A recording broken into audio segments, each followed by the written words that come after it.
Сауд Арабиясының Әл-Наср шабуылшысы Криштиану Роналду саудиялық Әл-Хилал араб чемпиондар кубогында жеңіске жетті. Португалдық футболшы дубль жасады. 74 және 98 минуттарда көзге түсті. Криштиану Роналду сұхбат берді.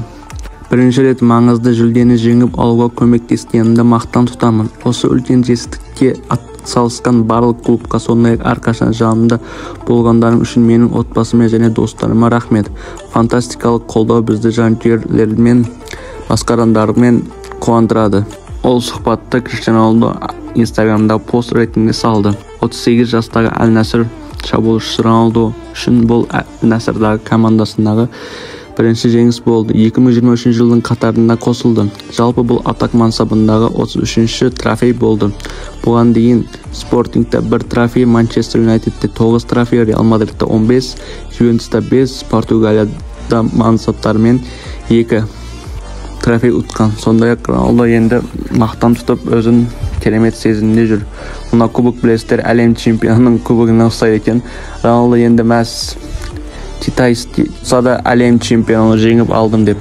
Және айта кететін жағдай, Криштиану Роналду мықты бомбардир ретінде осы, как бізде чемпиондар лигасы болады ғой, сол сияқты оларда да чемпиондар, араб чемпиондарында алтын бутсасын жеңіп алды. Енді бұл қазіргі таңда маңызды трофей емес, бірақ Роналду үшін өте маңызды деп ойлаймын. Әлем чемпионатына Мбаппе алтын бутса, Лионель Месси әлем чемпионын жеңіп алған. Роналду енді Китайсте болса да екеуін де жеңіп алды. Кейін трофей жеңуді тағы да кейінге қалдырды. Ольма хет-трик жасап, Лейпциг Баварияны 3-0 есебімен тізе бүктірді. Бавария үшін осы маусым сенсациямен басталды. Бавария суперкубок үшін матчта Лейпцигтен жеңіліс тапты. Кездесу Аль-Наср арена стадионында өтті. Лейпцигтің пайдасына 3-0 есебімен аяқталды. Жеңімпаздар испандық Дани Альбаның Лейпцигте атакующий полузащитник ретінде ойнайды. Дани Альба хет-трик иесі болды. 3-ші минутта, 44-ші минутта және 68-ші минутта пенальтиден гол соқты. Нәтижесінде Лейпциг тарихта алғаш рет Германия суперкубогын жеңіп алды. Харри Кейннің көті вообще ауыр екен. Осынан да білсек болады. Бұрын Бавария суперкубокқа шыққанда міндетті түрде кубокты жеңіп алатын еді.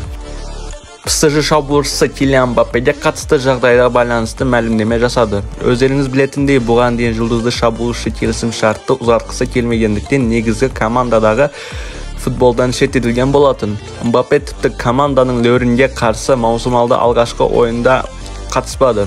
Франция лигасының бірінші турында. ПСЖ мен Мбаппе арасындағы өте сындыралы және позитивті келіссөздерден кейін лөрінге қарсы матч алдындағы ойыншы жексенбі күні таңертең жаттығуда командаға қайта алынды, деді Лига 1 алпауыттары. 24 жастағы Килиан Мбаппе ПСЖ мен келісімшартты ұзартқысы келмейді. Және 2024 жылдың соңында келісімшарты аяқталады. Реал Мбаппеге ұсыныс жасай алады. Және ПСЖ оны 200 миллион еуроға сатқысы келіп отыр. Бірақ Реал Мадрид ПСЖға 100 миллион еуро беруге дайын. Сіздер қалай ойлайсыздар? Мбаппе Реалға тегін өткен жақсы ма, әлде қазіргі маусымда 100 миллион еуро өтіп кеткен жақсы ма? Өз ойларыңызды комментте қалдырыңыздар. Реал Мадридтің орталық қорғаушысы Эдер Милитао Ла Лиганың бірінші турындағы Атлетикқа қарсы ойында жарақат алды. Бразилиялық 50-ші минутта ауыстырылып Антонио Рюдигерге жол берді. Алаңнан шығып кеткен Милитао көз жасын тыя алмады. Орталық қорғаушы кеткен ойында табло есеп 2-0 есепімен қаймақтардың пайдасына жеңіп тұрды. Родриго мен Джуд Беллингем 28 және 36 минутта гол соқты. Эдер Милитао өткен маусымда барлық жарыстарда 51 кездесу өткізіп, Карло Анчелотти үшін тұрақты жеңіске жетті. Енді Антони Рюдигерге жол беретін сияқты. Антони Рюдигер келгеннен бері қосалқы құрамында отырған еді. Реал Мадрид 3 күннің ішінде 2 мықты ойыншыларына айырылды. Основной составтағы бірі Тибо Куртуа және екіншісі Эдер Милитао. Бүгін 12 тамыз марка басылымы Челсидің испандық қақпашысы Кепа Арризабалаганың Реалға жалға өтуіне жақын екенін хабарлады. Бұған дейін 28 жастағы қақпашының мансабын Баварияда жалғастыру мүмкін екені хабарланған болатын. Челси клубы Кепа Арризабалаганы сатқысы келмейді және жалға да бергісі келмейді. Реал Мадрид оларға 60 миллион еуро беріп. Білесіздер, Реал Мадридтің қақпашысы Куртуа 2 метрлік жарақат алған болатын. Сол үшін Kepa Arrizabalaga көз тігіп отыр. Одан алдын Keylor Navas және De Gea да қызыққан болатын. Қазіргі таңда Real Madrid клубы Kepa Arrizabalaga қызығып отыр.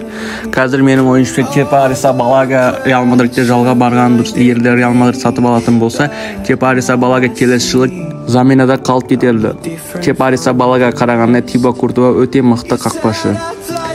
Чемпиондар лигасын алуға да көмектескен 2022-2021 жылдары. Бүгінгі жаңалықтар осы. Арнаға тіркеліп лайк басуды ұмытпаймыз.